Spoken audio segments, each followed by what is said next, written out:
doctor, se Buen le día, escucha. doctor. Buen día, Batia. Gracias, gracias. ¿Cuántos pibes están? Solo 71. 71 estudiantes, nada más. Bueno, empezamos entonces ya. Hemos empezado exactamente 9:05. Buenos días, vamos a empezar este tema que corresponde a la patología del páncreas exócrino y endocrino. La verdad, para empezar, decirles que es un tema horrible, no me gusta porque no hay mucho que hablar. Un poco recordando la anatomía, aquí tenemos el páncreas, ven ustedes, y bueno, este páncreas tiene particularmente un peso que va de 85 a 90 gramos, ¿no? La longitud de 15 a 20 centímetros de longitud. Particularmente, pues tiene una superficie alargada, y cuando se ve un páncreas en vivo, pues tiene una coloración rosa o grisácea, muy parecida a la carne, ¿no? Carne recién cortada, recién rebanada. Por eso que viene de este término de páncreas, viene de páncreas, que significa carne, ¿no? O algo macizo, algo duro, etcétera, ¿no? Bueno, el páncreas está programado para producir secreciones enzimáticas. Un montón de esas secreciones enzimáticas pues constituyen las enzimas y las proenzimas, ¿no? Solo dos enzimas son las que son producidas, ¿no? Como son la amilasa y la lipasa.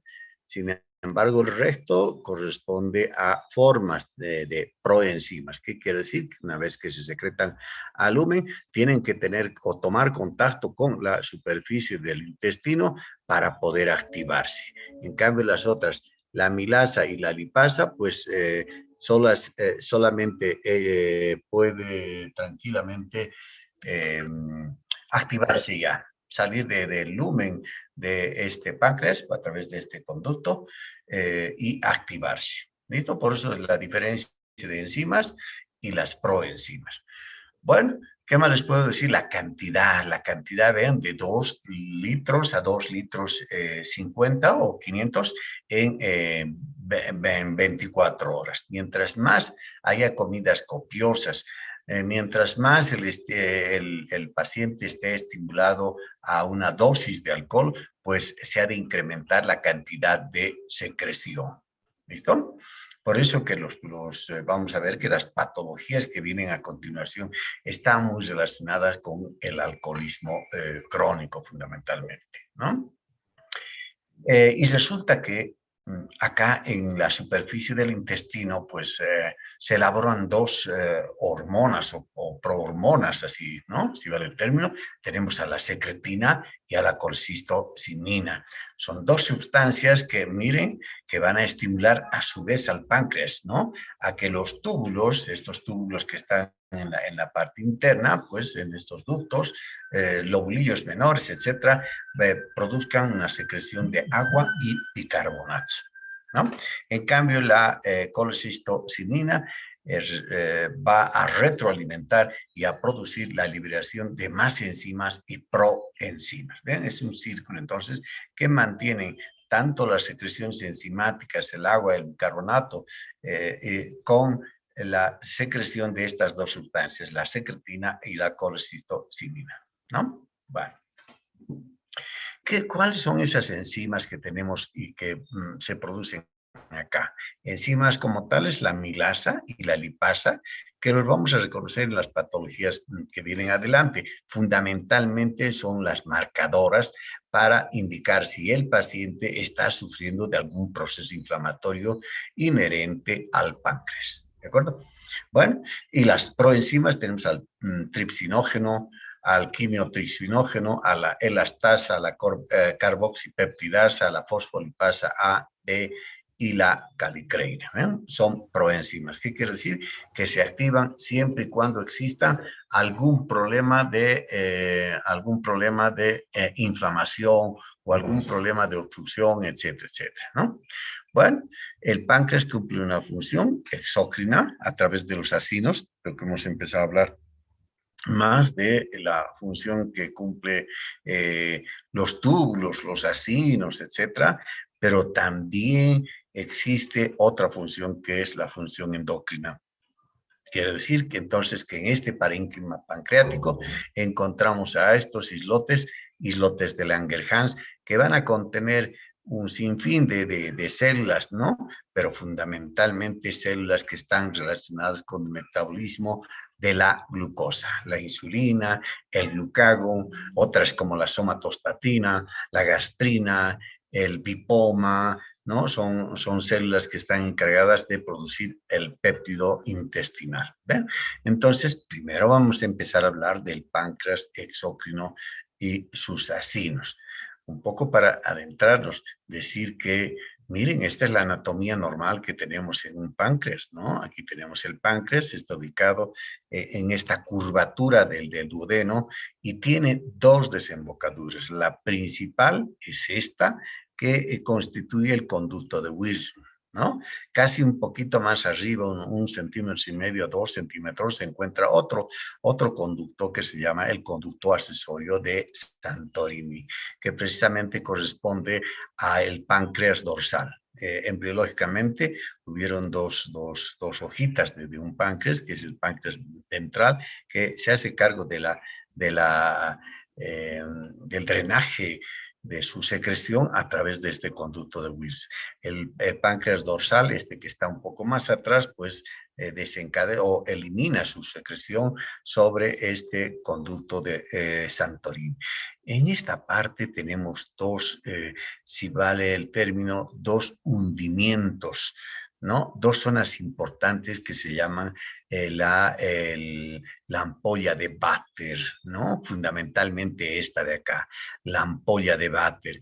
Pues ese es un lugar donde puede desembocar directamente la secreción pancreática a través del conducto de Wilson, o simplemente antes de desembocar en esta ampolla de Vater mayor, pues se fusiona con el colédoco, ¿no? Vean ustedes cómo por acá está viniendo el colédoco, vean por acá el colédoco y vean cómo este colédoco se fusiona directamente con el conducto de Wilson y ambos drenan su contenido sobre esta ampolla de Vater, ¿no? Pero estamos viendo un poco más arriba otra ampolla de Vater menos observable, con menor hundimiento, es decir, apenas perceptible, pues donde también desemboca solamente y exclusivamente el conducto de Santorini, ¿no? Entonces, vamos a ver que a continuación, pues estas dos papilas, fundamentalmente la primera es la responsable de todas las patologías inflamatorias, neoplásicas, etcétera, obstructivas, que vamos a ver a continuación. Entonces, para hablar de la patología del páncreas exócrino, las vamos a dividir a todas estas entidades. Primero en congénitas, inflamatorias, vamos a hablar de los quistes no neoplásicos, las neoplasias fundamentalmente, y ahí vamos a empezar a reconocer a una neoplasia que es de a diario, si vale el término. En el hospital debemos ver por lo menos al año, unas 3 o 4 o 5 veces de un adenocarcinoma pancreático. Entonces podríamos decir que es una de las frecuentes patologías que acontece en el páncreas, aparte de las enfermedades inflamatorias, que indudablemente pues las enfermedades inflamatorias pues, se ha vuelto una rutina. Precisamente creo en esta pandemia se han reducido estos casos de la rutina. ¿Por qué? Porque la gente ya no bebe, si bien tienen sus cálculos, ya se están cuidando un poquito mejor por el miedo de no ir a los hospitales, pero generalmente las enfermedades inflamatorias del páncreas pues están acontecidas con la ingestión del alcohol. Entonces, en preponderancia, ¿qué veo yo en signo de interrogante? ¿Qué veo yo más de patología pancreática en un hospital o en el área de la salud? Más las patologías inflamatorias, ¿no? ¿Y qué le sigue a estas patologías inflamatorias? Voy a decir que las neoplasias, aun cuando en un porcentaje menor, pero sí están presentes las neoplasias malignas del tipo del adenocarcinoma. ¿Listo? dentro de las inflamatorias, las pancreatitis, dentro de las neoplasias, el adenocarcinoma, para memorizar. Hablamos de las congénitas y les había puesto esta pequeña hojita, como un poco para rememorar que el páncreas, pues, no es nada más que la fusión de dos porciones, que tienen dos primordios, un primordio posterior, un primordio anterior. El primordio anterior va a ser el páncreas ventral y el primordio posterior que va a formar el páncreas dorsal. Juntos vean cómo van a fusionarse para desembocar en un conducto, que es el conducto de Wilson, ¿no? Y aquí vendría a ser la ampolla de Batte. Pero ¿qué es lo que pasa?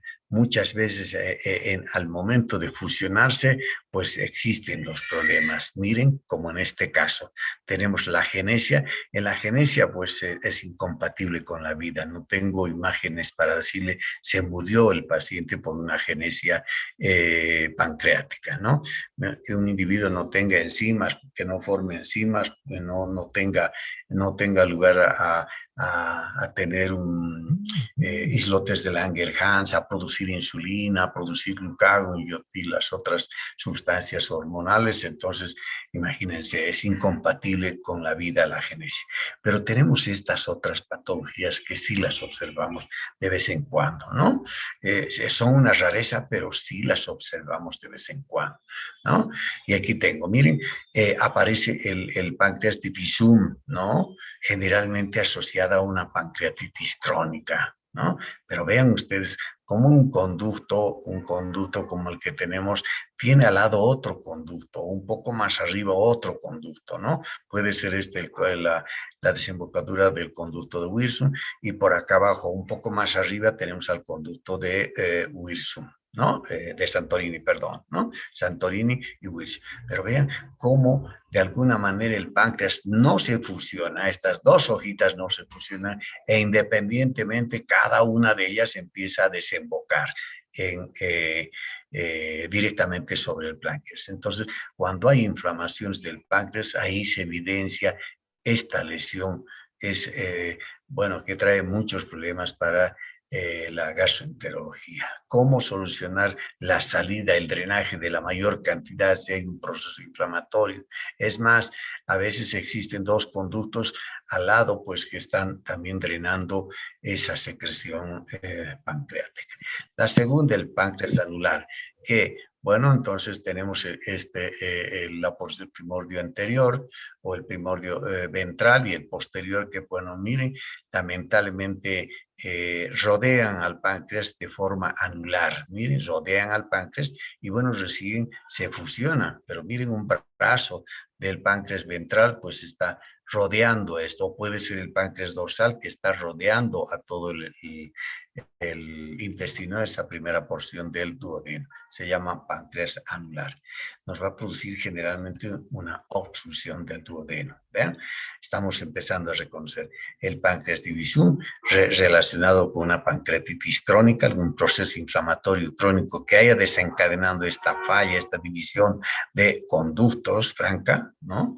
El páncreas anular que produce, miren, por la forma en que está abrazando, si vale el término, esta primera porción del duodeno, nos va a producir una obstrucción duodenal. Y con esto todo lo imaginable, distensión gástrica, dilatación, retención del contenido gástrico, etcétera, etcétera. Y por último tenemos al páncreas ectópico. Como ustedes verán, el páncreas está excelente acá, ¿no? Tiene una buena imagen, pero estamos observando acá, vean, acá tengo fragmentos, ¿no? Pueden ser de milímetros o quién sabe un poquito más, centímetros de tejido pancreático ectópico, ¿no? Y estos, pues, lamentablemente pueden producir un proceso inflamatorio, ¿no? Si están en el estómago, una gastritis, etcétera. En algunos casos puede también producir sangrado o, quién sabe, desarrollarse sobre esta superficie del páncreas ectópico una verdadera neoplasia maligna, ¿no? No solamente vamos a ver a nivel del estómago, lo podemos observar a nivel del intestino delgado, del IE1, ¿no? Del saco vitelino. Vean, podemos encontrarlos ahí, estos fragmentos de tejido pancreático ectópico. Bueno, empezamos a hablar de las inflamaciones. Cuando hablamos de las inflamaciones, vamos a decir que existen dos clases de inflamaciones. Una es la aguda, como siempre, la de entrada, y la otra de ser la crónica. Obviamente, para llegar a la crónica, pues vamos a tener un montón de alteraciones, ¿no? Vamos a tener un montón de clínica y fundamentalmente cambios morfológicos en ese páncreas. Entonces empecemos a hablar de una pancreatitis aguda. Miren, ¿qué es una pancreatitis aguda? Es una inflamación aguda secundaria a la activación intraglandular de enzimas con afectación del parénquima. Aquí no es que en el páncreas vengan elementos inflamatorios, linfocitos, leucocitos, etcétera, etcétera. Aquí para que se inflame el páncreas, pues necesitamos, o sea, se quiere un requisito fundamental, que esa inflamación aguda pues sea desarrollada por la activación de las enzimas intraglándula. Quiere decir que se van a activar el tripsinógeno, la catepsina, la fosfolipasa A, etcétera, todas esas formas de proenzimas y fundamentalmente las enzimas como tenemos a la amilasa y la lipasa. ¿Listo? Cuando estas se activan en el lumen, pues ahí lamentablemente se va a producir ya este diagnóstico de pancreatitis aguda, ¿no? Generalmente la pancreatitis aguda puede ser transitoria, ¿no? Como algunos pacientes que cuando tienen una litiasis o tienen un barro biliar, dicen, doctor, me duele mucho, tengo un problema tengo un problema con mi vesícula, ¿no? Tengo un dolor, he tomado analgésicos, pero me duele, etcétera. Miren, va al hospital y favorablemente en cuestión de 2 o 3 minutos, o perdón, 2 o 3 horas o un poco más, lo internan al paciente, le colocan sus sueros, NPO, y el cuadro puede resolverse de forma rápida. Es decir, tenemos una presentación transitoria o episódica, ¿no? Le ha dolido mucho, se ha tomado algunos analgésicos, reposo, NPO, y luego el cuadro se ha resuelto, ¿no? Aquí es importante que el cuadro de la pancreatitis aguda pues no pase a mayores, ¿no? Vamos a ver que existen, miren, unas formas leves de presentación de una pancreatitis aguda, una presentación moderada, una aguda necrotizante, pero vean, la leve corresponde a un 80% de los casos de pancreatitis aguda, ¿no? Entonces es importante resolver la causa porque en este caso es reversible. Cuando ya entramos a la moderada, pues ya tenemos casi un paso, un billete, un pasaje más rápido para llegar a las complicaciones que vamos viendo acá, como, miren, una pancreatitis aguda necrotizante severa, ¿no? O una pancreatitis necrotizante hemorrágica, que casi siempre estas formas de presentación pues ya nos van a llevar a una pancreatitis, a producir una pancreatitis crónica, ¿no? Vean, el paciente empezó con simplemente algún problema obstructivo, no lo hemos resuelto esa causa, ¿no? Probablemente tenía cálculos, tenía cálculos ahí en el colédoco, barro biliar, o algún problema de ese tipo, no hemos resuelto, pero en la forma edematosa, pues ya tenemos las complicaciones que han de ser fatales y lamentablemente van a llegar hasta una pancreatitis crónica. Y no es que el paciente tenga una pancreatitis crónica como tal. Quién sabe, esta pancreatitis crónica derive en que el paciente ya tenga diabetes mellitus. Mire, porque toda pancreatitis crónica pues es un proceso destructivo, un proceso fibrosante que se desarrolla sobre esa superficie pancreática y al final destruye pues también los islotes de Langerhans. Entonces, a tomar en cuenta, es una pancreatitis crónica, es una inflamación aguda. ¿Por qué? Por liberación, por activación de las enzimas intra páncreas, ¿de acuerdo? Que puede ser transitoria o episódica. Y aquí fundamental resolver las formas. Entonces vamos a las formas. Tenemos una edematosa, que es leve, ¿no? Un edema leve, es decir, el páncreas está llenito, edematizado, está con agua en el 80% de los casos. Mire, y hay un edema parenquimatoso con focos de necrosis enzimática, ¿no? Y mínima afectación sistémica. Puede haber 1 o 2 foquitos o 3 foquitos, pero miren, todavía es una fase reversible, una fase en la que si nosotros empezamos a resolver adecuadamente, probablemente el paciente no pase a estas otras fases. La moderada, ¿qué quiere decir? Que ya hay más focos de necrosis, ¿no? Enzimática, y además ya existe más compromiso sistémico. Por eso es que cuando un paciente es diagnosticado en un hospital con pancreatitis aguda, le piden una ecografía, encuentran el cálculo y dicen, no, este tiene una pancreatitis aguda por obstrucción biliar, ¿no? De colédoco o del conducto, o qué sé yo, del colédoco común, ¿no? O está en la ampolla de Bater. ¿Qué hacen los médicos? No, hay que internarlo.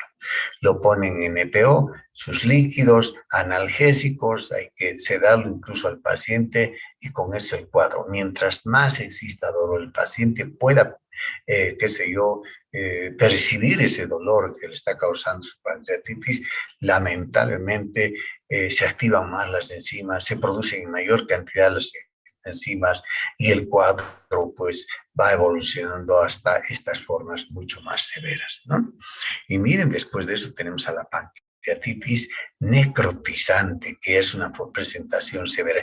El 20% de los casos de pancreatitis corresponden a esta forma, ¿no? Que puede ser estéril o que puede haber una sobreinfección en esa pancreatitis. Fundamentalmente, estar infectada cuando a veces el paciente es portador de una Salmonella typhi o tiene alguna enfermedad bacteriana a nivel de sus conductos biliares.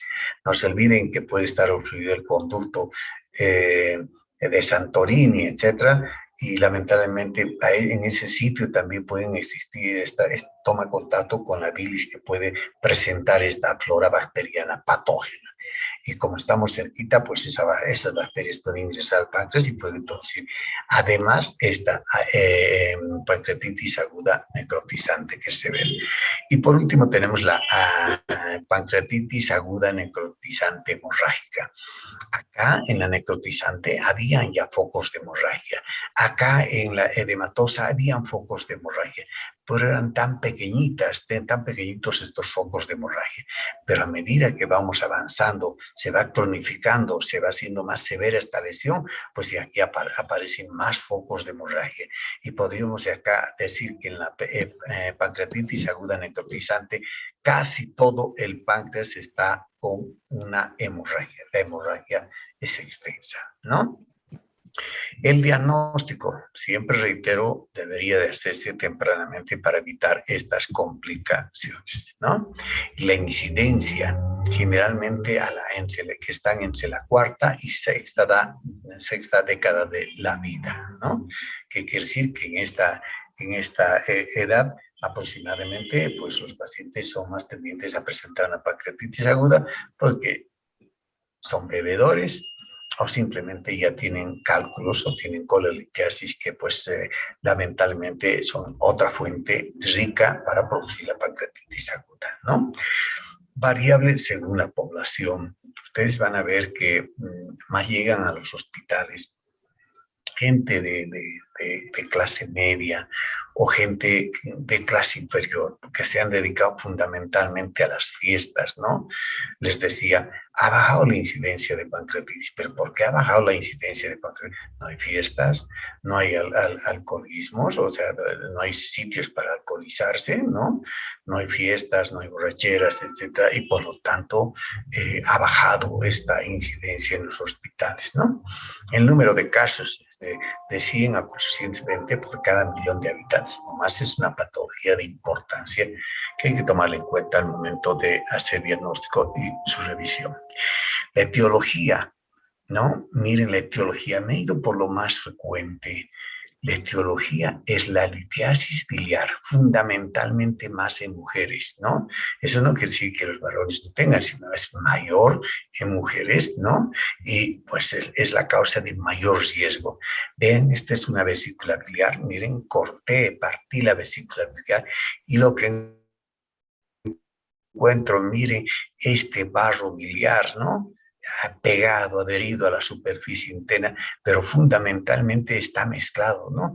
Es como la mezcla que hacen los albañiles al momento de hacer un vaciado de una vereda, de una columna, etcétera. Vean cómo este barro biliar, pues, además contiene estos cálculos, estos litos que pueden ser tan grandes. Miren, este que creo que mide un 0.7 u 8, pero hay otros que son muy pequeños. Miren que, quién sabe, mide 2 milímetros o 3 milímetros, ¿no? Pero hay que tener mucho cuidado estos pequeños. Por eso cuando alguien me pregunta, doctor, tengo un cálculo, ¿será que se me puede presentar o producir una pancreatitis? No, el requisito es que sus cálculos sean menores a 5 milímetros, que sean pequeños sus cálculos. Entonces, ¿por qué? Porque estos cálculos pueden, pues, pasar por el cístico e irse directamente a través del colédoco a ubicar y a obstruir la salida, la ampolla de váter. Entonces, vemos, la etiología de una pancreatitis, el 65%, pues son los cálculos biliares, ¿no? La litiasis, ¿no? Vean, y luego el alcoholismo. Miren el alcoholismo, que nomás lleva un porcentaje bueno, el 25% de los casos de pancreatitis, pues corresponde al alcoholismo, ¿no? En hombres, generalmente que beben de 80 a 90 gramos al día, y bebedores crónicos, ¿no?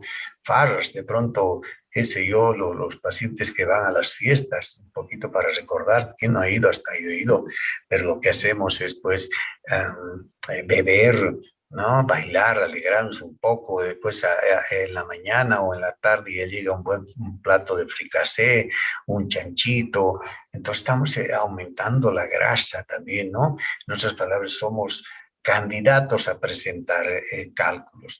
Pero si encima empezamos a beber, a beber, a beber, mire, estamos completando ese ciclo. Mayor porcentaje, mayor riesgo para producir una pancreatitis aguda, ¿no? Y le sigue, miren, otras causas que son menos las infecciones, la hiperlipoproteinemia, la hipercalcemia, y hay causas también desconocidas en la producción de la pancreatitis aguda. En jóvenes hay que sospechar de una causa hereditaria, ¿no? Alguna falla en algún gen que está produciendo, ¿no? Alguna de las enzimas, la activación de enzimas o la barrera del epitelio, algo está fallando para que en este paciente tan joven, que no tiene antecedentes de litiasis ni alcoholismo, se puedan producir una pancreatitis. Las infecciones, ¿no? Fundamentalmente infecciones virales, ¿no? Tenemos al Coxsackie-virus B, lo tenemos a la mononucleosis, lo tenemos al Epstein-Barr, etcétera, que de alguna manera pues también están implicados, si son jóvenes, incluso si son niños, están implicados en la producción de una pancreatitis aguda, ¿no? Las infecciones, el traumatismo, ¿no? Hay cuantos casos que van jóvenes, van por un problema de intestino, y lamentablemente al tiempo de hacerles, o del hígado, al tiempo de hacerles una RCP, pues lamentablemente puede llegarse a complicar esta zona, obstruirse más y desarrollar una pancreatitis, ¿no? También, miren, he puesto también a los fármacos, como los diuréticos tiacídicos, que están también involucrados en la producción de una pancreatitis aguda. Siempre es bueno tener estos antecedentes de un paciente si está consumiendo estos diuréticos tiacídicos, sí o no. Si los está, pues lamentablemente podemos decir es secundaria a la ingestión de estos fármacos. En todo caso, trataremos de reducir o de suprimir estos fármacos. El cuadro va a tender a responder, a resolverse con la facilidad y evitando las complicaciones posteriores, ¿no? Las iatrogénicas también, les decía, iatrogénicas, ¿no? Esto generalmente es un trabajo del gastroenterólogo, ¿no? Cuando va y dice tiene ictericia, no sabemos la causa, entonces entran a través de una ecografía y dicen, creo que hay un cálculo que está enclavado en la ampolla de váter, es decir, la ampollita, la puertita que antecede al, a la cavidad del duodeno, ¿no?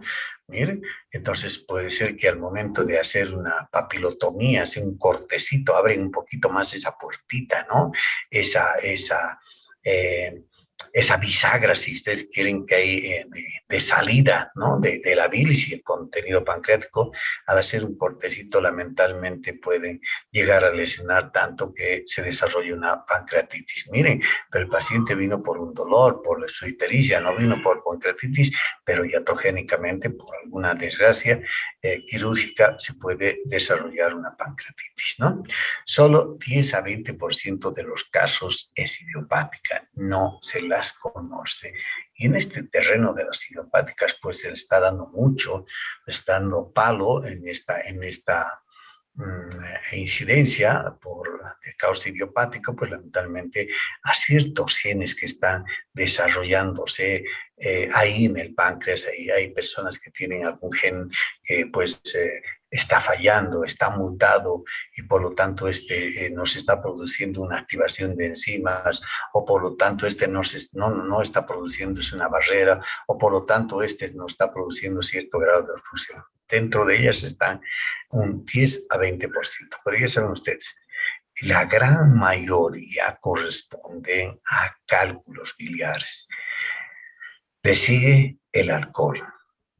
Solo para recordar, si el paciente come muchas grasas, fricases, chanchos, tiene una dieta como de chancho y además pues consume el alcohol, pues lamentablemente este paciente va a terminar con una pancreatitis aguda.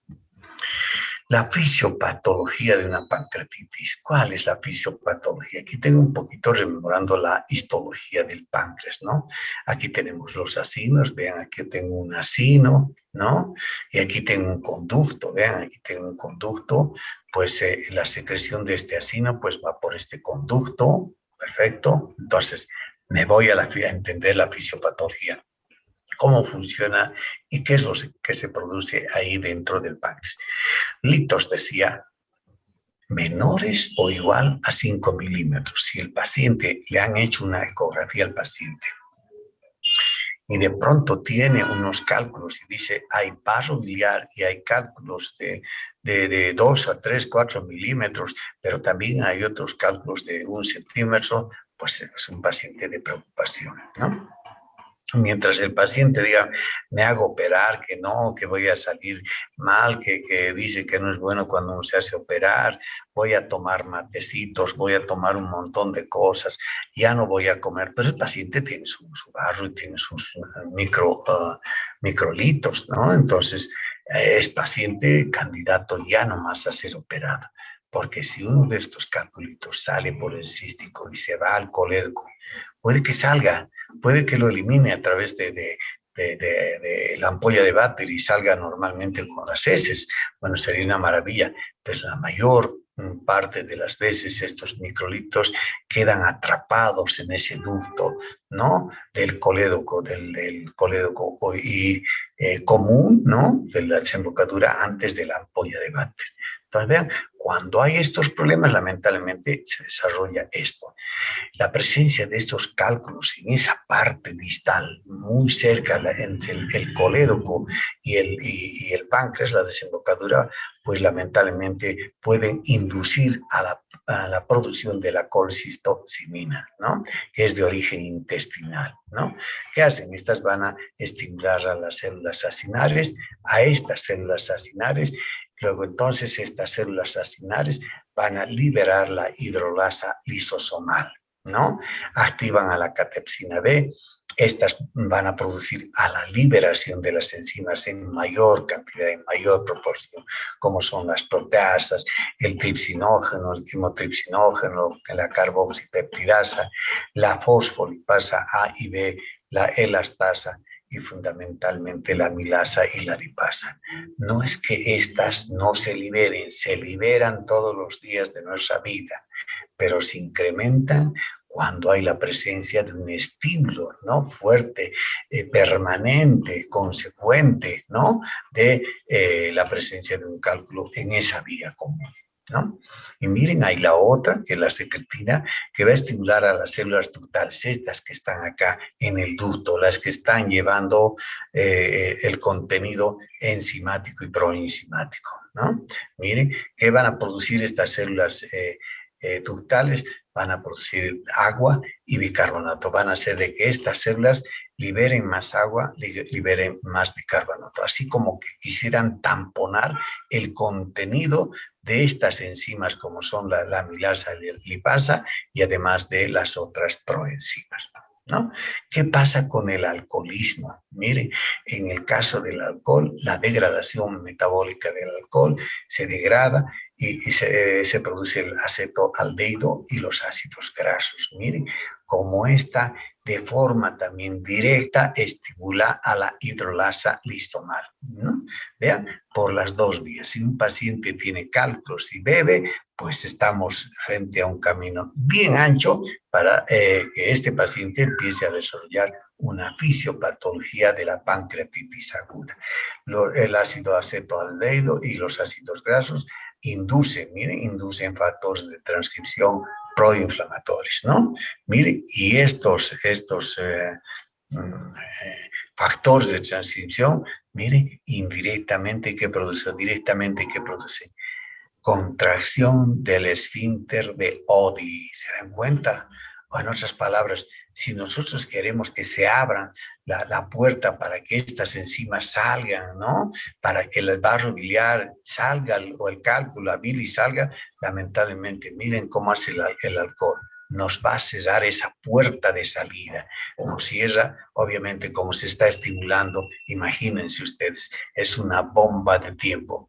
Se cerró la puerta y no hay por dónde salga y lamentablemente este hidrolasa lisosomal se va incrementando en su producción, ¿no? Y bueno, lamentablemente vamos a tener que se activen estas proenzimas, se empiezan a activar y cuando se activan, ¿qué se va a producir?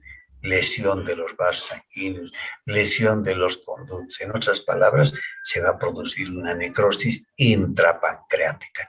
Esta es la fisiopatología de una pancreatitis aguda. Y bueno, mire, les había hablado, se va a producir una pancreatitis. Pero, ¿qué hacen estas enzimas? Tenemos enzimas tan fuertes, ¿no?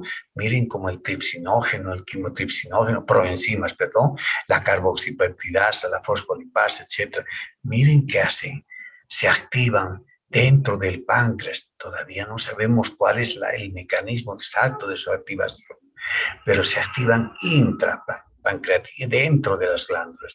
Y lamentablemente al activar van a producir necrosis, ¿no? Destrucción de las paredes de los vasos sanguíneos, miren, destrucción de los acinos, aquí tengo esbozos de acinos, ¿no? ¿Se acuerdan? Esta era la necrosis enzimática que le hemos visto en un segundo capítulo de nuestra materia de patología, ¿no? Lesión y muerte celular, la necrosis enzimática que siempre se produce por procesos obstructivos, por procesos de liberación de enzima en una pancreatitis aguda necrotizante, es decir, una aguda que ya está descontrolada, que no la hemos podido encontrar en su fase inicial, que era la forma edematosa. Pero estamos viendo acá. Yo no puedo decir si esto es tejido pancreático, la verdad está todo está necrosado. No podía decir si esto es un tejido adiposo. También el tejido adiposo está, mire, está necrosado, está licuado, ¿no? Porque hay lipasas, etc. Pero vean, también tengo acá, miren, aquí tengo una hemorragia extensa. A esto se denomina pancreatitis necrohemorrágica. Miren, es terrible. Yo me acuerdo haber ingresado a una cirugía cuando era interno. Y en esa cirugía, pues el médico o los cirujanos yo estaba de jalaquier, como siempre, creo que estaban jalando ya como unos 10 minutos o 15 o 20 minutos la herida, es decir, abriendo la herida. Y claro, el médico estaba trabajando ahí. Llega un momento en que hace un gesto de mala racha y dice, esto está mal. A ver, meta la mano, me dice, y bueno, yo meto la mano a la herida, ¿no? Meto la mano, ingreso al abdomen, yo no sabía, y saque lo que su mano coja. Y bueno, meto ahí a la herida y logro extraer pero se me ha quedado grabado también porque he extraído algo como que migas de pan remojado así, ¿no? Y con sangre, era blanquecino con sangre, wow. Y me pregunta el cirujano, me dice, ¿sabe usted qué está agarrando? Me dice, yo, bueno, así con la timidez de todo estudiante, ¿no? Eh, hemorragia, doctor. ¿Cómo va a ser hemorragia? Esto es el páncreas. Esta es la necrosis enzimática, claro, las migas de pan remojadas, así, totalmente. Era un pan remojado, ¿no? Con sangre. Y bueno, lamentablemente estamos frente a una necrosis enzimática. El doctor extrajo todo lo que pudo y lamentablemente el paciente falleció en horas después, porque ya estaba totalmente, si ustedes quieren, destruido ese páncreas, destruida la grasa, complicada la grasa abdominal, el epiplón, etcétera, y no solamente el epiplón, hay otros órganos que están alrededor, ¿no? Y aquí tengo la pancreatitis necrohemorrágica, vean, todito el páncreas, desde la cabeza hasta la cola, pues está comprometido y pues es incompatible con la vida, lamentablemente. ¿Qué vamos a hacer aquí si todo ya se ha extendido? Es una pancreatitis necrohemorrágica. El origen, quién sabe un cálculo, el origen más el alcoholismo y fundamentalmente el origen, la fisiopatología de esta pancreatitis necrohemorrágica, la liberación, la activación de esas proenzimas que tienen que recién activarse en el duodeno. Miren cómo se ha producido eso. La quimotripsina, la tripsina, la elastasa leucocitaria pancreática. Y esos van a desarrollar esta injuria isquémica y conducir a la necrosis. El diagnóstico de una pancreatitis aguda, bueno, de forma laboratorial a través de las distintas sustancias, ¿no? Cuando un paciente venga con un dolor de esos malditos, ¿no? No calma, no cede a un analgésico común para pensar que sea qué sé yo, una colcistitis aguda, pues lamentablemente tenemos que irnos con esto, ¿no? De hacer su valoración con la fosfatasa alcalina, medir esa fosfatasa alcalina, amilasa pancreática, la lipasa pancreática y las transaminasas hepáticas, ¿no? La pirúvica o la alanina y la glucopirúvica. Entonces, vean, estamos viendo que estos tienen sus valores. Y en cualquier caso, la valoración de este paciente a través de estas sustancias nos va a dar el parámetro concreto de saber si el paciente está con una pancreatitis aguda o no. Entonces, marcadores. Una fosfatasa alcalina que tenga de 200, de 300, de 400 o de 500, nos está hablando de que hay un fenómeno obstructivo en la vía del hepático común o biliar. Miren, valores superiores a esto nos está hablando algo, que está sucediendo algo en esa parte de la... si se quiere, del hepático común, ¿no? Del lugar donde se secreta, sale hacia el duodeno. Pero también tenemos que ver cómo está la amilasa pancreática. Valores de 400, 500, 600 unidades litro o más unidades litro. Miren, la amilasa pancreática. ¿Y por qué está elevándose? Es que seguramente que está obstruida. Y la amilasa pancreática, como la lipasa pancreática, pues son dos sustancias que normalmente se elaboran en el páncreas. A ellos no les interesa, el páncreas no les interesa si está obstruido o no, si ustedes comen o no. Normalmente se está produciendo la secreción de esta amilasa y de esta lipasa. Pero si hay una obstrucción, miren, los valores suben. Estos dos son los valores que manejan los médicos, ¿no? Dicen, a ver, veremos, pediremos, hay mucho dolor, le han hecho una ecografía, no está muy claro, dicen que hay mucho gas, no podemos avanzar, que le haga una valoración de la amilasa y la lipasa, es lo que piden. Si ven que la lipasa está muy alta y la amilasa, pues directamente es un paciente que hay que pasarlo a terapia intensiva, es un paciente que hay que manejarlo ya nomás, ¿no? Lo sedan y toda la rutina que tienen que hacer con un paciente con pancreatitis aguda ya diagnosticada por esta vía, la vía laboratorial. Podríamos decir que esta es la que más certeza nos da. ¿no? Y vemos las otras también, la glutamil transpeptidasa, la leucocitosis, la hiperglucemia, la hiperbilirubinemia.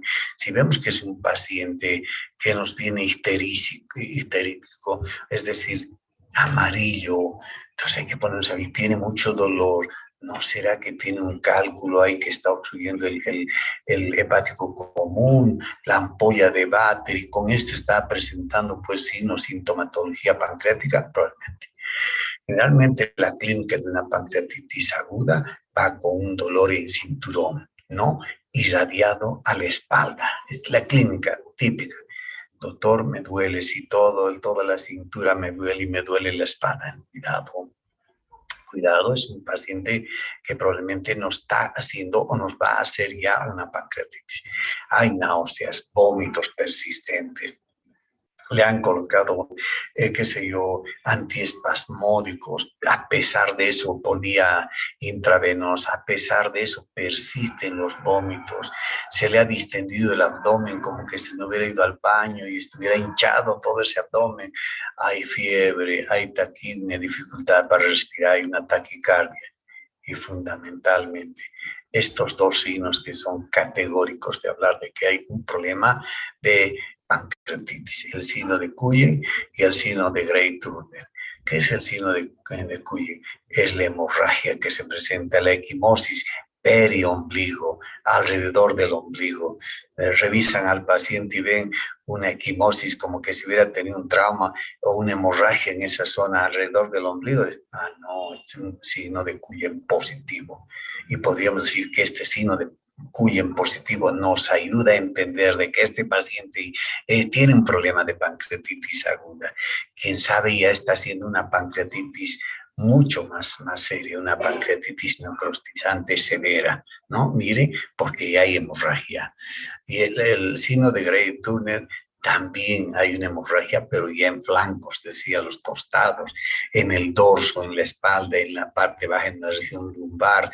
Miren, el signo de Grey-Turner es como si le hubieran pegado, le hubieran pateado y aparece medio equimótico, medio verdeada esa zona. No, es un paciente que ya tiene una pancreatitis aguda necrohemorragia.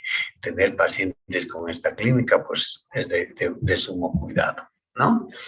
En la parte imagenológica para hacer un diagnóstico, la ecografía y la tomografía. La ecografía para ver si no hay cálculos o hay algo que está obstruyendo esa secreción de pancreática, puede ser un cáncer o una cosa, pero ya la ecografía nos va a orientar. Y por último, para tener un examen mucho más fino, la tomografía, ¿no? Un ataque nos va a ayudar, concretamente nos va a dilucidar el problema del dolor o la sintomatología que presente el paciente. Y aquí tenemos un poco de la amilasa pancreática, tanto que hemos hablado que son dos sustancias fundamentales para llegar al diagnóstico, ¿no? La elevación 3 veces más no aparece entre las 6 a 12 horas.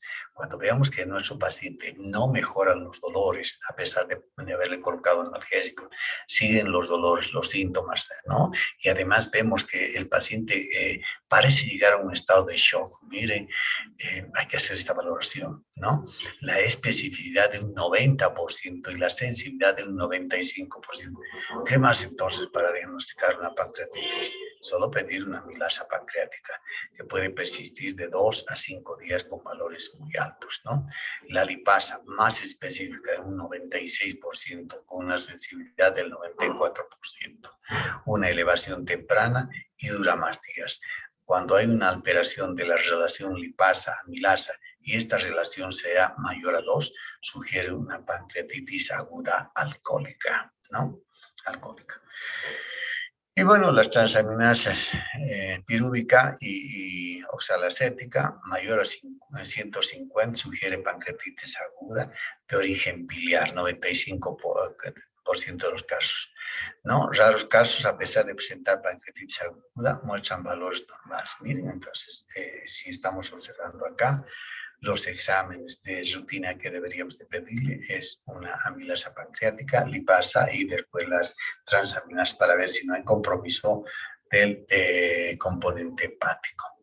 También se puede presentar en otros casos, miren, elevaciones de estas sustancias como la parotiditis, traumatismo, cirugías, radiación, acidosis, insuficiencia renal, embarazo ectópico roto, la salpingitis, el alcoholismo, la cirrosis, la colitis aguda, los pseudoquistes, post-exámenes de CPR o RP, asitis pancreática, obstrucción, infarto intestinal y la anorexia nerviosa. ¿Ven?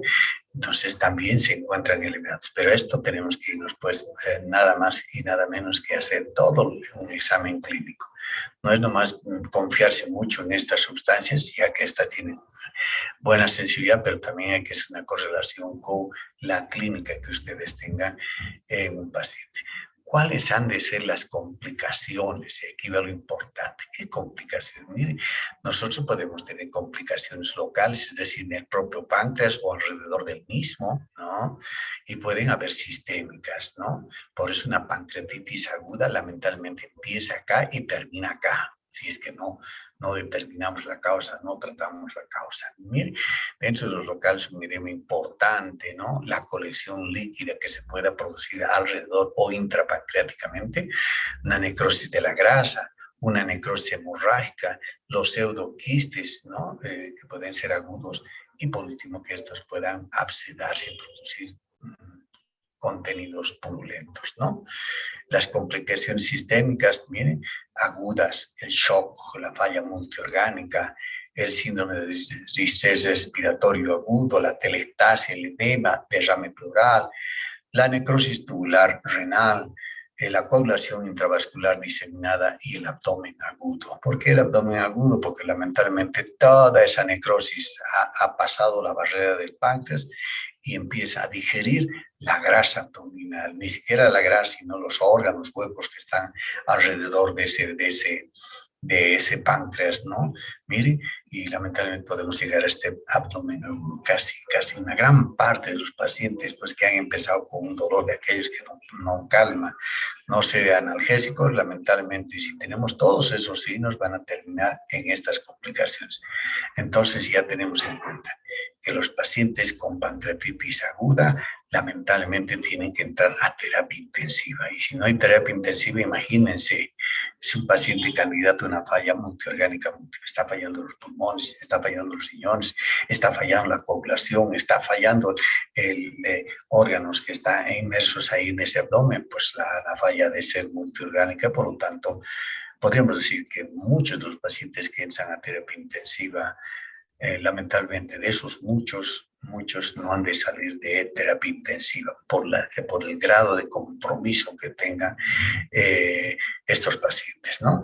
Y miren, dentro de ellos intervienen varios mediadores en comprometer tanto a nivel sistémico, ¿no? Toda una pancreatitis. Mediadores químicos como la interleucina 1, 2, 6, el factor de necrosis tumoral alfa, la elastasa leucocitaria, que pues son factores que van a producir un proceso inflamatorio, un shock, una vasodilatación y todo lo que tengamos acá como complicación sistémica. Aquí vamos a ver, miren, de esta pancreatitis necrohemorrágica. Esto es una grasa que me llegó, ¿no? Que nos llegó a patología. Miren, todo el segmento de Plutón han hecho todo lo imposible para salvar y lamentablemente creo que estuvo unos 2 meses en terapia intensiva y falleció el paciente. Pero aquí va la presentación, ¿no? Es una imagen real de los casos que vemos en el hospital.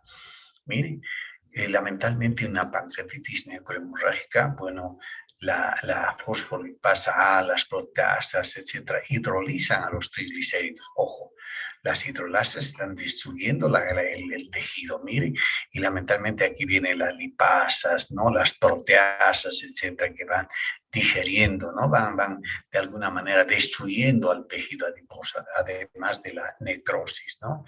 La necrosis de los vasos sanguíneos. Los vasos sanguíneos empiezan a romper sus paredes gracias a la presencia de la elastasa. Pero aquí me voy fundamentalmente a que todas estas enzimas lamentablemente van a producir ¿qué cosa? Pues se van a unir a un precipitado de calcio, ¿no? Se va precipitando el calcio sobre esta zona necrosada y pues va a producir la saponificación de la grasa, en otras palabras, la formación de los jabones. ¿no? La saponificación de la grasa, en otras palabras, toda esta grasa que hay, ácidos grasos libres que quede como aceite acá, se precipita el calcio y va a formar estos denominados jabones. Miren, hagan de cuenta que dejaron ahí en la lavandería eh, o ahí donde están lavando sus cositas, pues dejar un pedazo de jabón o varios pedacitos de jabón, estos se remojan y presentan esta coloración blanquecina, blanco amarillenta. Miren acá, estos son los jabones, ¿no? Aquí se está formando mal, pero hay una necrosis total del páncreas, hay una hemorragia, pancreatitis necrohemorrágica, donde existe la saponificación de la grasa y la formación de los jabones. Esta es otra de las complicaciones, el pseudoquiste pancreático del 10 al 20% de la pancreatitis aguda, ¿no? Hay algunos pacientes alcohólicos que yo he tenido, ¿no? He tenido algunos pacientes, pues lamentablemente estos han desarrollado estos pseudoquistes. Hubo un paciente que pues era bebedor, asistía a fiestas, morenadas, un montón de cosas en la zona 16 de julio, y un día de eso me llama, doctor, estoy muy mal, creo que es mi vesícula, debe hacerme operar, y bueno, se internó en el hospital. Fui a verlo y pues lamentablemente tenía un cuadro de pancreatitis aguda, ¿no? Se internó, entró a terapia intensiva y estuvo como unas dos o tres semanas.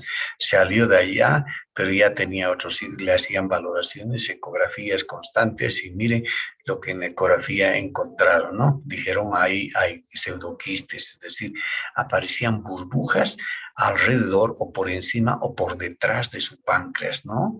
Aparecían esas burbujas, miren. Entonces, ¿qué son los pseudoquistes? Son formaciones saculares, miren, saculares, que no tienen revestimiento, no tienen epitelio, no tiene epitelio y contienen un material necrótico lipídico, ¿no? Es como el aceite que se hubiera derretido ahí de este tejido adiposo y lamentablemente es encapsulado por tejido adiposo, por tejido conectivo, ¿no? Mire, se reabsorben estos quistes o pseudoquistes, se reabsorben, por eso se denomina pseudo, porque no tienen epitelio de revestimiento. Yo digo quiste cuando tiene una cápsula y tiene un epitelio de revestimiento. En el cambio, en los pseudoquistes, pues no tienen ningún epitelio de revestimiento, ¿no?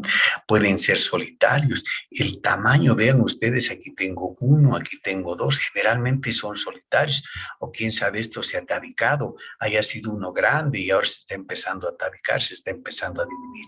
Generalmente pueden tener desde 1 centímetro, 2 centímetros o 3, pueden ser 3, 4, 5 o simplemente ser uno tan grande como este que puede medir unos 15 o 20 centímetros de diámetro que causa mucho dolor y bueno, después de unos meses han logrado mantenerlo con analgésicos y después de unos meses han logrado ingresar a su cirugía y a retirar toda la grasa que estaba alrededor de ese páncreas, ¿no? Y pues se vean ustedes retirar estos denominados pseudoquistes, que es una de las complicaciones generalmente presente entre un 10 al 20% de las pancreatitis agudas. Bueno, y otro camino de la pancreatitis aguda pues es la cronicidad. Una de las complicaciones es la cronicidad, producir una pancreatitis crónica, ¿no? Y aquí tenemos la pancreatitis crónica, que es la pancreatitis de inflamación crónica, ¿no? Por episodios repetitivos de una pancreatitis aguda que lleva a la fibrosis. Yo quisiera que graben esto, pancreatitis crónica, fibrosis, ¿no? Con el deterioro de la función exócrina y endocrina progresiva e irreversible. O sea, el problema, mire, al principio les hablé de una pancreatitis aguda, pues lamentablemente va a terminar, si no la controlamos, en una pancreatitis crónica.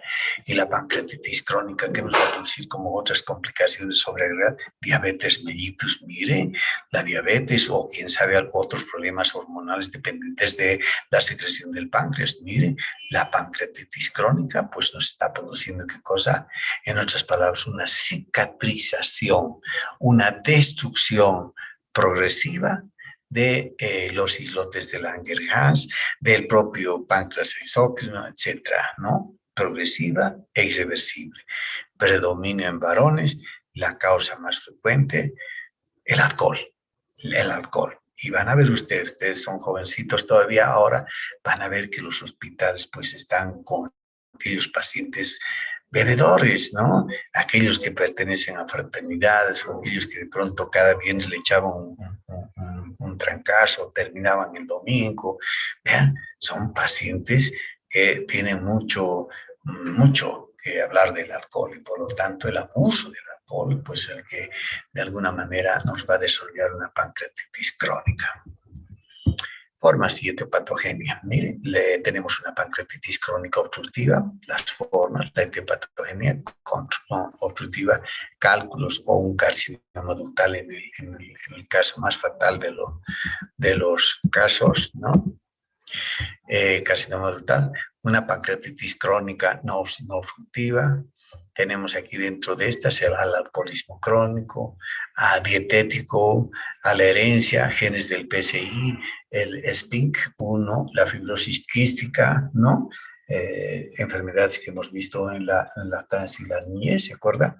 El hiperparatiroidismo y una forma idiopática. El porcentaje de 35 a 40% sin causa. No sabemos la causa. Algunos han dicho, no, está relacionado con la fibrosis quística.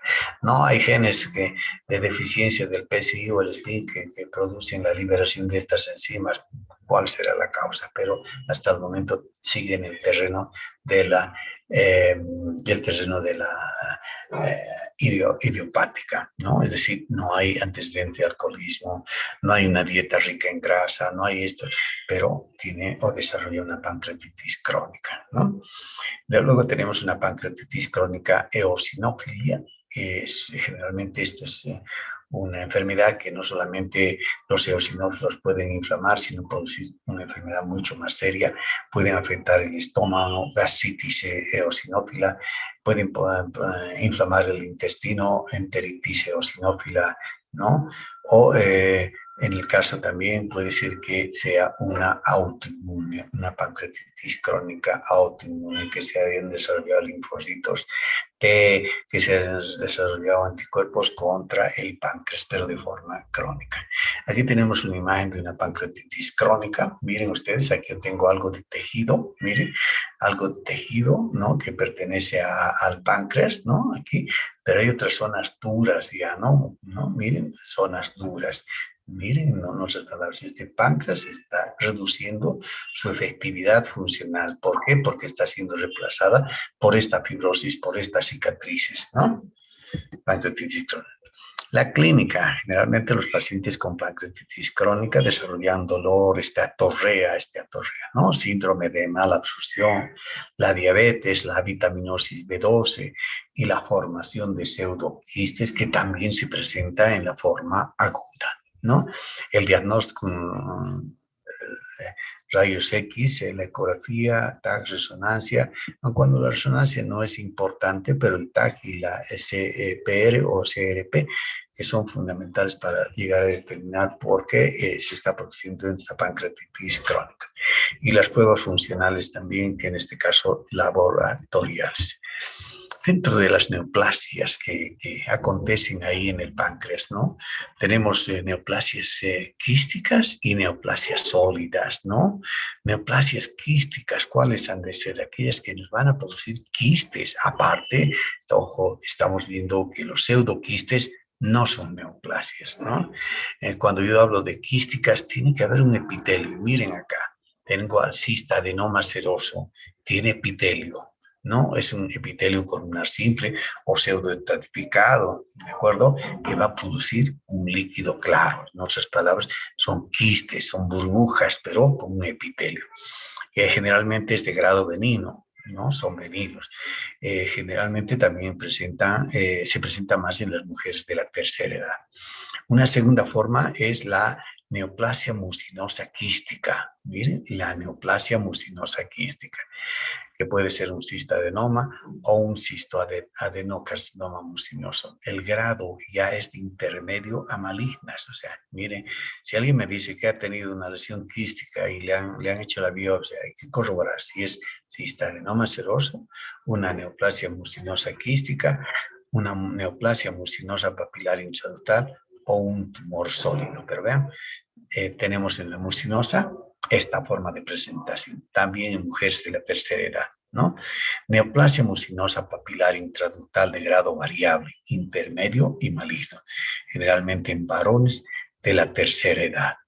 Y hay una variante sólida, pero también formando pseudopapilas de grado benigno, con crecimiento en masas grandes. Generalmente se presenta en niñas y adolescentes. La resección es curativa. Se ha visto en muy pocos casos que estos vayan a convertirse en un grado mucho más,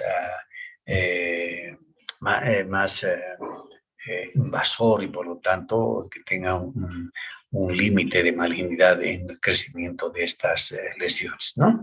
Pero estamos viendo que casi todas estas dos en especial, bueno, están en el grado intermedio y malignas, ¿no? Cuando tengan o reciban algún reporte de patología, un informe de patología, pues hay que parar las orejitas, ¿no? Habrá un grado intermedio o malignas, a pesar de que nos han informado benignos, soliciten otro estudio más, otros cortes de la pieza, porque en alguno de los lugarcitos puede estar un grado intermedio o de malignidad, que ya obviamente va a cambiar la terapéutica por los oncólogos, ¿no? Frente a este caso. Y bueno, las sólidas puras, hablamos del carcinoma pancreático. Bueno, y aquí tenemos las neoplasias sólidas. Hablamos del carcinoma pancreático. Pero ojo, para hablar de un carcinoma pancreático, pues tiene que pasar varios estadios, varias fases, ¿no? O sea, hablar de este estadio que es benigno, pero para convertirse en un estado muy agresivo maligno, pues tenemos que pasar por varias etapas. Y estas lesiones se llaman lesión preneoplásica invasiva o preinvasiva neoplásica. ¿Qué quiere decir de este estado benigno? Van transcurriendo por un terreno, no sabemos el tiempo de ese terreno, en el cual las células del epitelio ductal, etcétera, se va convirtiendo en atípico, displásico, para entrar al terreno francamente de la malignidad. Se llama lesión preneoplásica. Un poquito para hacer el recuerdo, habíamos hablado en las lesiones de la boca. En las lesiones de la boca habíamos hablado de la eritroplasia ¿se acuerdan? De la eritroplasia moteada, ¿no? Bueno, aparece lo que primero aparece una lesión, ¿no? Una lesión blanquecina, inflamatoria, como ustedes quieran, pero para llegar a un cáncer invasor, a un cáncer escamoso, lamentablemente tiene que discurrir por ese espacio neoplásico en la boca. Habíamos hablado de la leucoplasia y de la eritroplasia, ¿no? ¿Se acuerdan? De la eritroplasia moteada. Entonces, estamos discurriendo por ese camino para llegar a producir un cáncer. Estamos viendo que acá una lesión benigna aparentemente tiene que transcurrir por este pan y neoplasia pancreática intraepitelial, bueno, y de acá llegar al verdadero cáncer de páncreas, ¿no? Apoyado por la presencia en... ¿Por qué piensan que esta lesión preneoplásica invasiva, el PAN-IN, ¿no? PAN-IN, está presente o está muy relacionado con el cáncer? Porque han dicho que cuando una lesión entra a este terreno seguro, que es un cáncer seguro, y que así va a formar su cáncer seguro. Porque miren, han apoyado con estudios que han realizado que en las proximidades a un cáncer pancreático, en las proximidades de este cáncer pancreático, había este PAIN. Arriba, abajo, al costado, en el fondo, pero había este PAIN. Entonces, hay una fuerte relación de este PAIN con un cáncer. La distribución es similar al cáncer pancreático, que quiere decir que la distribución, si el cáncer pancreático se puede presentar en la cabeza, en el cuerpo o en la cola, pues lamentablemente también este PAN-IN también se presentaba en esas zonas. La genética es similar, ¿no? En el PAN-IN hay una mutación del KRAS, la inactivación del P53, del P16, acortamiento del telómero, el BRCA, el MIP, etcétera. Miren, existe en el PAN, como también lo existe en el carcinoma pancreático, en el adenocarcinoma pancreático. ¿Cuál es el tumor maligno frecuente del páncreas? ¿Cuál es el tumor maligno frecuente del páncreas?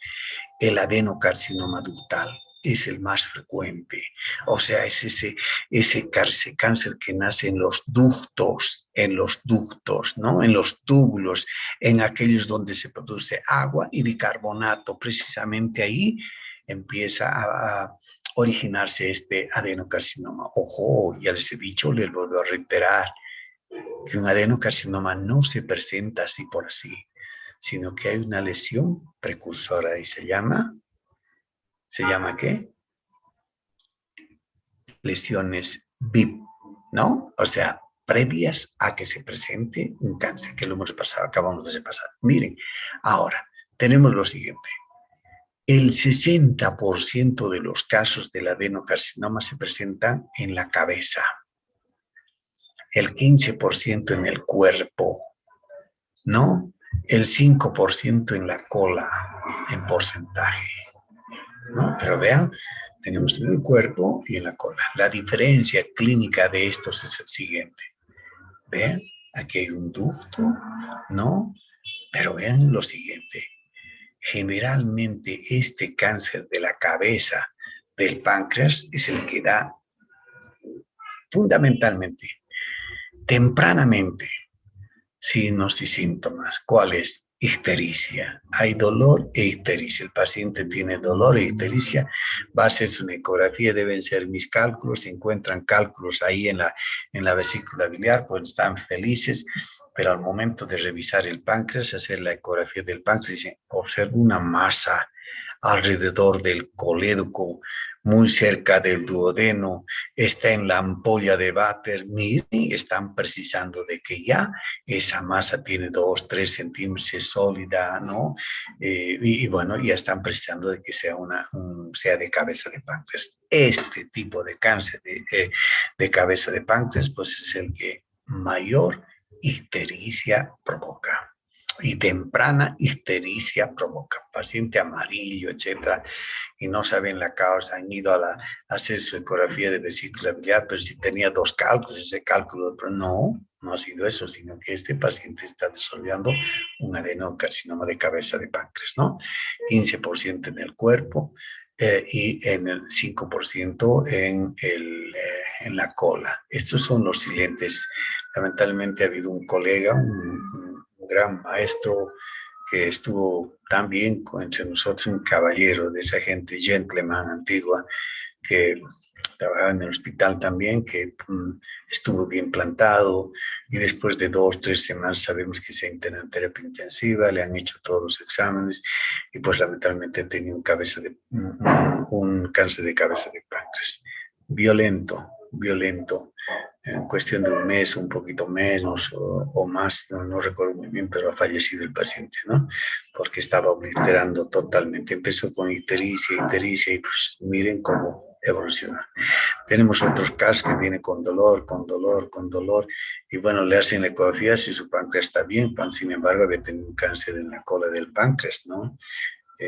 O en el cuerpo. Tienen menos síntomas, es más, solo van a dar síntomas al final, son silentes, no dan síntomas, y al final, cuando este cáncer ya ha tomado el retroperitoneo, ha invadido al hígado, o quién sabe, y haya dado metástasis a pulmones y huesos, por eso se los había remarcado. Generalmente estos cánceres, las de cuerpo y cola, pues afectan más a esta zona y por lo tanto pues pueden por extensión pueden invadir, extenderse al retroperitoneo o infiltrar al tejido hepático que está un poco más arriba, ¿no? Y fundamentalmente dar metástasis a pulmón. ¿Se cuánta gente que viene a la consulta por algún problema, ¿no? Que no puede respirar, que tiene problemas en los pulmones, le hacen una placa, le toman una placa y dicen hay líquido, hay un derrame pleural. Me puncionan ese derrame pleural, envían a patología y lamentablemente observamos células tumorales y bueno, y ahí es donde recién empiezan a estudiarse, ¿no? Pero hay derrame pleural, pensamos que era un tumor de pulmón, empiezan a hacer otros estudios y lamentablemente en ese sellado que hacen para tratar de encontrar el cáncer, lamentablemente encuentran que hay un cáncer en la cabeza perdón, en la cola o en el cuerpo del páncreas, muy avanzadísimo. Pero vean, metástasis a pulmones y hueso, ¿no?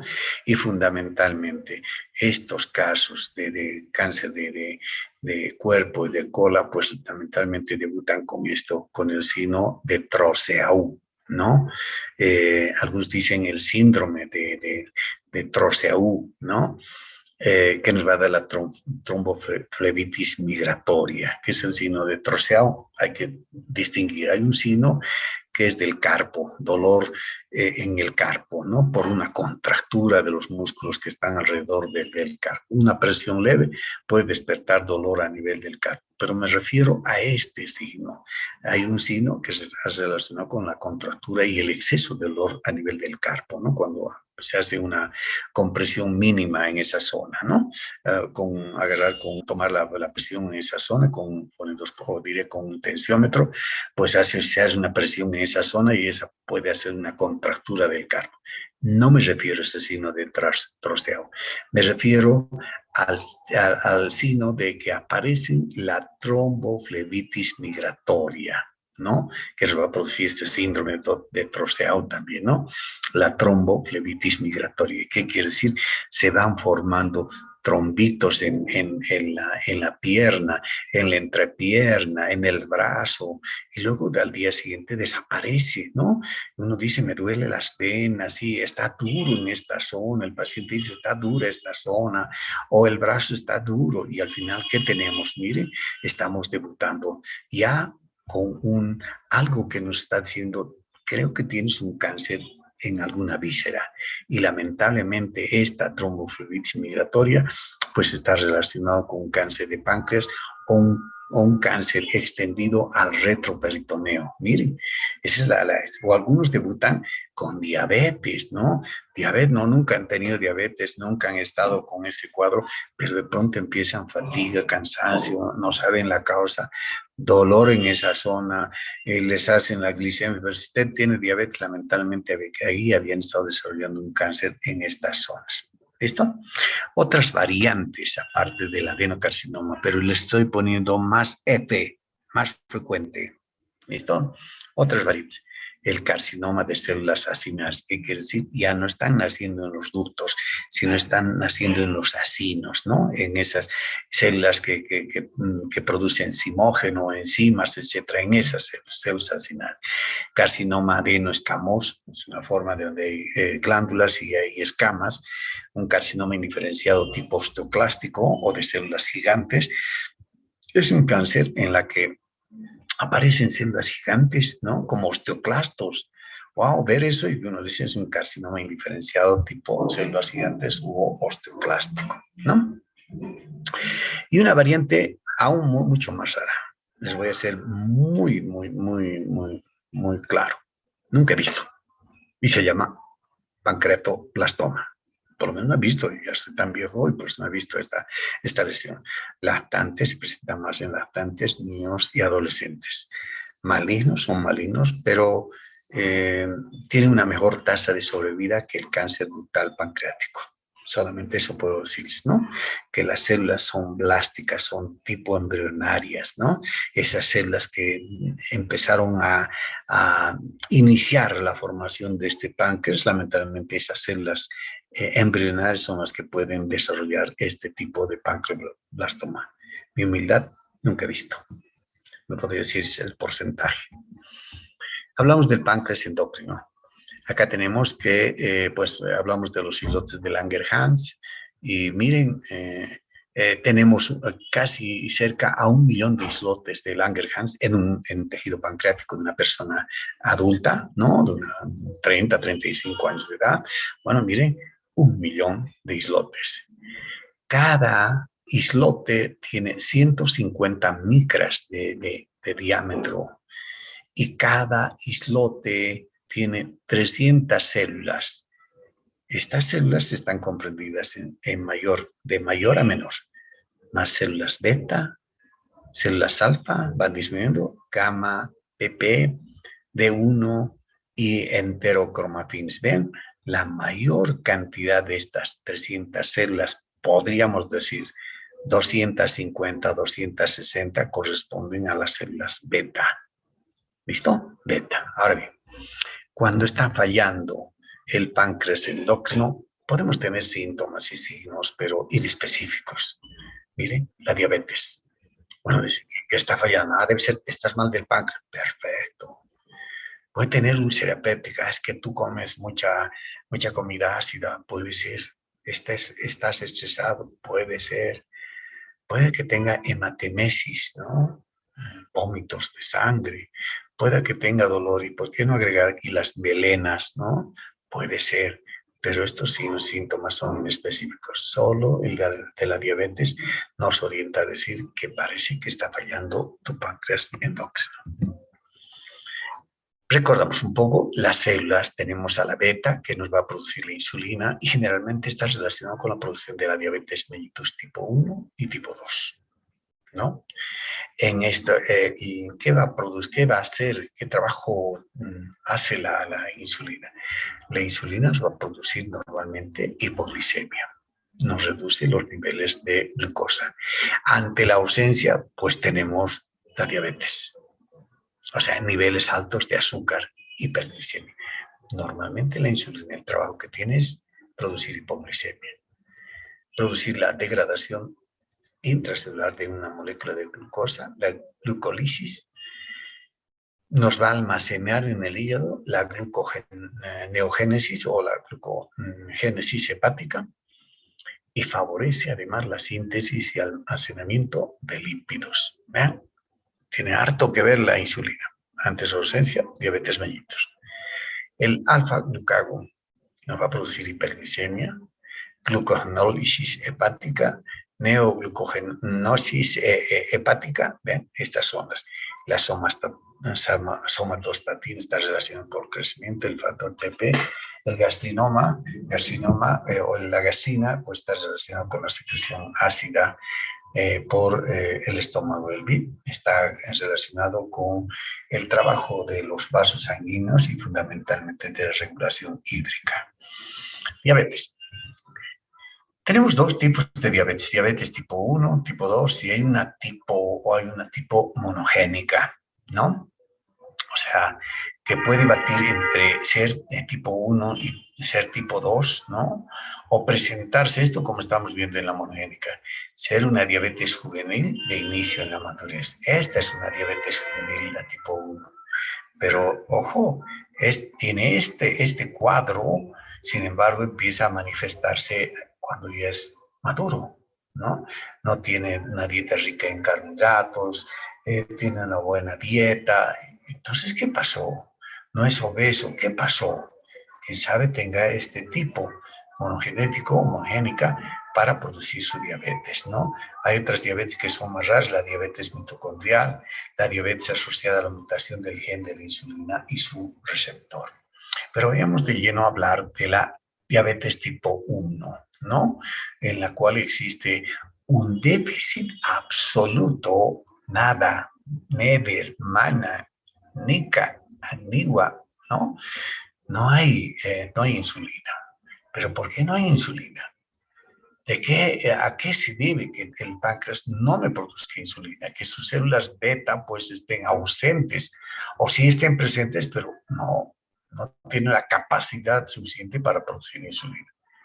Las causas son autoinmunitaria, a través de los linfocitos T, CD4 y CD8. Ojo, estamos viendo que los T pues son linfocitos que destruyen, son linfocitos que anulan la función y la vida de las células. Lamentablemente la presencia de estas pues está destruyendo a las células beta.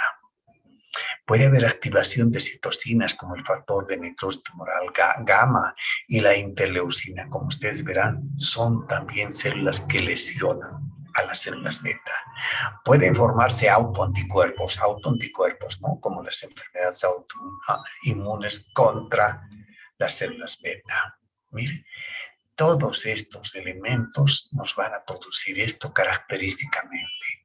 La insulinitis con necrosis de células B, donde la diabetes tipo 1, insulinitis, porque hay compromiso de linfocitos T, CD4, CD8, activación de citosina, el factor de necrosis tumoral, la gamma, la interleucina y además autoanticuerpos. Como verán, esta es la diabetes tipo 1. Y a esta se agrega susceptibilidad genética del complejo de histocompatibilidad mayor tipo 2, de histocompatibilidad leucocitaria, el DDR3 y el DDR4, ambientales e infecciones. Miren que pueden desarrollar, pero un niño ha desarrollado su diabetes porque, quién sabe, ha contraído algún virus. El Coxsackie es uno de los responsables para esto, la mononucleosis, el citomegalovirus u otras, el virus de la parotiditis también puede afectar al páncreas endocrino, pero vean, estas pueden desarrollar como tal una destrucción de las células beta o indirectamente desencadenar un fenómeno de autoinmunidad o activación o autoanticuerpos, produciendo que una insulinitis con necrosis de las células B. El tipo 2, déficit relativa y resistencia periférica a la insulina. Resistencia a la insulina, generalmente en obesos. Pacientes que tienen una mala dieta, pues son los que van a desarrollar esta resistencia a la insulina. La causa para esta resistencia a la insulina es efectos genéticos del receptor de insulina, es decir, que mis células tengan alguna alteración en la recepción de la insulina. Viene la insulina, pero mi célula como que le da una mirada de desdecho y pues no le tira bola a la insulina, por lo tanto no lo toma en cuenta dentro de su actividad. Miren, hay una resistencia a la insulina, generalmente en los obesos. Es también fundamental entender que hay cierto papel que desempeñan los ácidos grasos en esa resistencia de la insulina. Por eso habíamos hablado siempre de los obesos.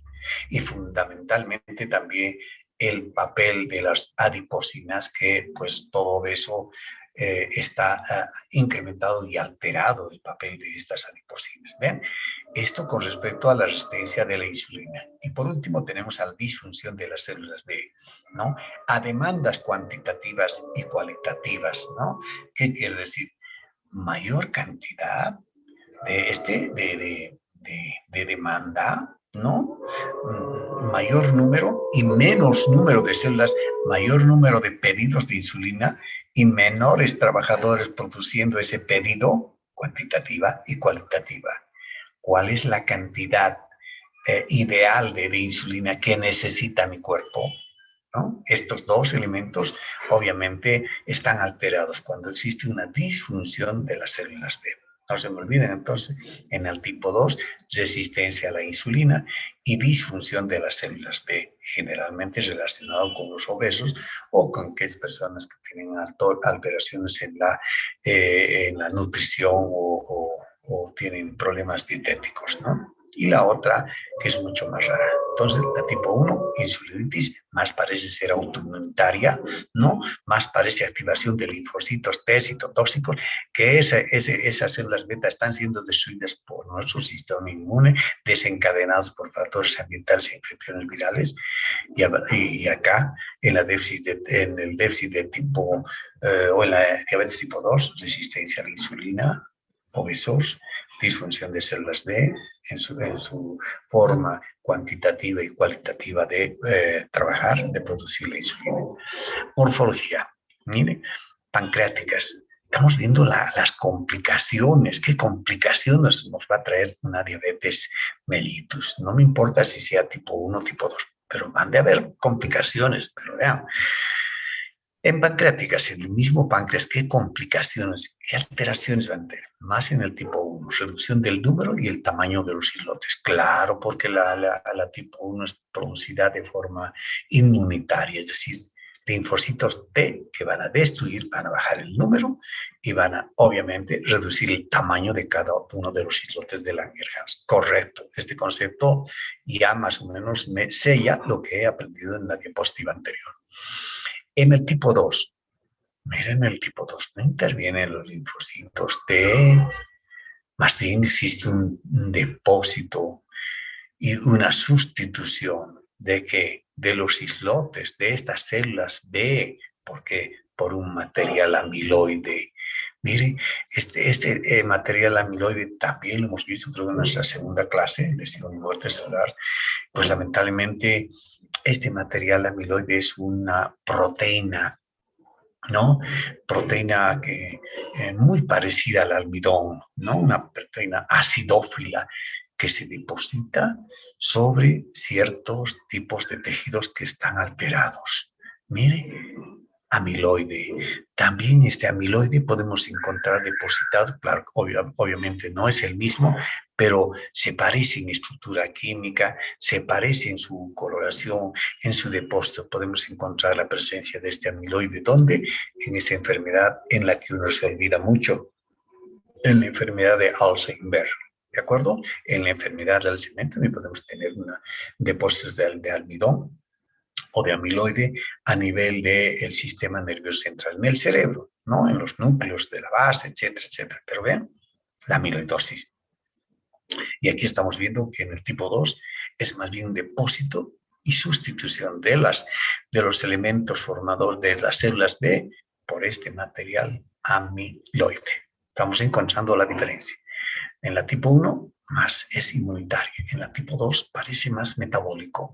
Hay algo que se deposita en las células. Pero vean, dentro de las complicaciones, la microvasculatura es la que más se altera. Cuando alguien dice tengo diabetes, wow, controla, papá, controla. No, yo controlo, clarito es, pruebo la orina, ¿no? Pruebo, si está dulce, azucarada, digo, estoy inactivo. Y entonces ahí sí tomo mi hipoglucina o voy a, qué sé yo, ante el médico para que me controle, ¿no? Además estoy tomando un montón de medicamentos, ya no como cosas ricas, etcétera, etcétera. Bueno, pero vean, aquí el problema es silente, silencioso, ¿no? Silencioso. Y cuánta gente tiene diabetes, pues la controlo. ¿Cómo la controlo? Pues clarito es, siento dolor de cabeza, sí, en ese momento tomo mi hipoglucina. Oh, cuidado, cuidado, porque tú puedes desarrollar la aterosclerosis. Y miren, esta aterosclerosis, ¿qué es la aterosclerosis? Aterograsa, ¿dónde? En la pared de los vasos, en la túnica íntima de los vasos. Nos va a producir una esclerosis, un endurecimiento de esa pared del vaso sanguíneo. Y miren, esta aterosclerosis nos va a llevar a la gangrena. ¿Se acuerdan? De la gangrena seca, y si de pronto se infecta, gangrena húmeda, miren, esta es la que está muy relacionada con la lesión, por lesión de la microvasculatura. La arterioesclerosis hialina, wow, la arterioesclerosis hialina, doctor, es pues esa lesión que se presenta en los riñones, claro, en el parénquima renal, perfecto. Y yo que me acuerde, se producía cuando había una hipertensión crónica benigna. Son pacientes que están, qué sé yo, ¿cuánto de temperatura o cuánto de presión tengo? Tengo 140, 150, no, ahí donde el médico lo controlo, pero es una hipertensión que la estamos supuestamente controlando, tal vez mal. Pero miren a la larga, ¿qué nos va a producir? Una arterioloesclerosis hialina, una esclerosis de las arteriolas de forma hialina, ¿no? Y la otra, la microangiopatía con engrosamiento de la membrana basal. ¡Wow! O sea, los vasos sanguíneos empiezan a presentar una membrana basal muy gruesa, ¿no? Gruesa, gruesa, gruesa. Saben muy bien que la membrana basal es tan delgadita y que como tal delgadita, pues deja pasar sustancias. Pero ven acá, la membrana basal está gruesa, gruesa. Y aquí tengo en el riñón las nefropatías, la glomerulosclerosis mesangial difusa, la glomerulosclerosis nodular. Y no se me olviden de este término. Riñón de Kimmel-Still-Wilson. Riñón de Kimmel-Still-Wilson. El riñón de Kimmel-Still-Wilson, pues, es un riñón de un paciente diabético. Es un riñón que tiene sus glomérulos esclerosados, en otras palabras, inservibles, ¿no? Por eso son pacientes candidatos a que váyanse por el hospital de clínicas, váyanse por el servicio de hemodiálisis. Van a ver, son pacientes que están ingresando por este problema. Y uno les pregunta en la entrevista, señora o señor, ¿qué enfermedad usted tiene? Yo he tenido diabetes, doctor, pero nunca he podido controlar mi diabetes. En realidad no me dolía. Yo tomaba cuando podía mis tabletitas, iba donde el médico, o algunos dirán, no sabía, había tenido diabetes, tomaba Coca-Cola, tenía mucha sed, tenía ganas de comer, comía hasta las 10 o 11 de la noche, mis salchipas, pero vean, es un paciente que está entrando en hemodiálisis, que tiene, con certeza que tiene una glomerulosclerosis nodular o un riñón de Klinefelter-Wilson. Luego tenemos a la pielonefritis y la papilitis necrosante. Por favor, dejen de bostezar por respecto a la comunidad estudiantil. Pielonefritis y una papilitis necrotizante. La neuropatía. La neuropatía, tenemos la neuropatía sensitiva, motora, autonómica central y periférica. En la oftalmológica, las complicaciones retinopatía, el glaucoma y las cataratas. Tengo aquí imágenes del síndrome o del riñón de Klinefelter-Wilson, la glomerulosclerosis nodular. Miren este glomérulo, cómo está alterado. Prácticamente aquí tenemos el penacho glomerular, ¿no? Los capilares, pero acá, pues toda esta zona está esclerosada, está endurecida, se está depositando un material de colágena que va a impedir la función de estos glomérulos. Por eso decimos glomerulosclerosis nodular o riñón de Klinefelter-Wilson, igual diabetes mellitus. La papilitis, la pielonefritis, las papilitis necrotizantes. Todo paciente con diabetes mellitus, pues lamentablemente va a terminar en tener infecciones urinarias, infecciones renales y fundamentalmente pielonefritis. En los casos muy graves se agrega una papilitis necrotizante, las papilas, ¿no? de las columnas, de Bertin, etcétera, ¿no? Toda esa zona de la papila, pues empieza a necrosarse, a destruirse, la papilitis necrosante, relacionada con la diabetes. Y aquí tengo la gangrena, vean, la gangrena, porque había una patología en la microvasculatura de esta piel. Otras endocrinopatías pancreáticas, tengo el insulinoma, más común 60-80%, tamaño de 3 a 1.5 milímetros o centímetros, es benigna, solitaria, 10% son benignas, 90%, 10% son malignas, causan crisis de hipoglicemia grave. Y aquí vea, el insulinoma va con una triada de Whipple, ¿no? De Whipple. Seguramente que esta palabra lo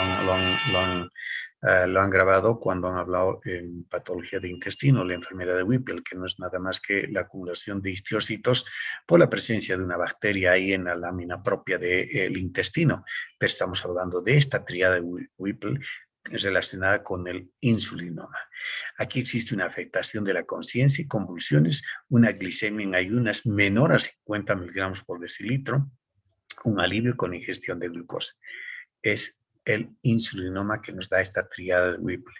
Tengo el síndrome de Zollinger-Ellison, el carcinoma, que nos va a producir una úlcera péptica o múltiples úlceras en el intestino por hipersecreción del jugo gástrico. Los glucaganomas, el 20 a 40% son malignos, solitarios y grandes. Nos va a producir una diabetes leve con rash cutáneo. Diabetes leve, con rash cutáneo, igual glucagonoma, ¿no? Nos va a producir este eritema necrotizante migratorio. Es frecuente que manden a patología algunas biopsias de piel, porque a veces se presentan estas lesiones en pacientes que tengan alguna endocrinopatía, ¿no? Los somatostinomas, la diabetes mellitus, la esteatorrea, colelitiasis, esteatorrea e hipocloridia. Esta es la clínica de un paciente que tenga algún tumor en esas células productoras de somatostatina, ¿no? El lipoma, la diarrea acuosa, la hipopotasemia, la cloridia, nos va a producir el síndrome de Werther, que es agua, ¿no? Donde existe una hipoproteinemia, además una acloridia, ¿no? Y una diarrea acuosa, la hipopotasemia. Y el tumor carcinoide, que es un tumor que se puede presentar en cualquier órgano, fundamentalmente en el páncreas, ¿no?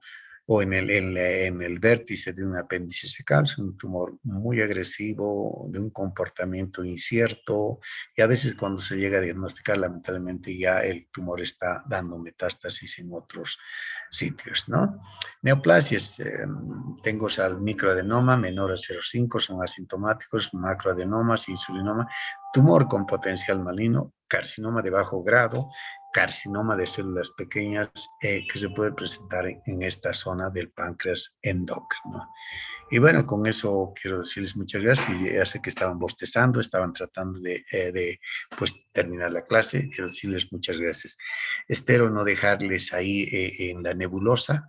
Espero haber sido claro en mis conceptos para darles esta clase. Muchas gracias y hasta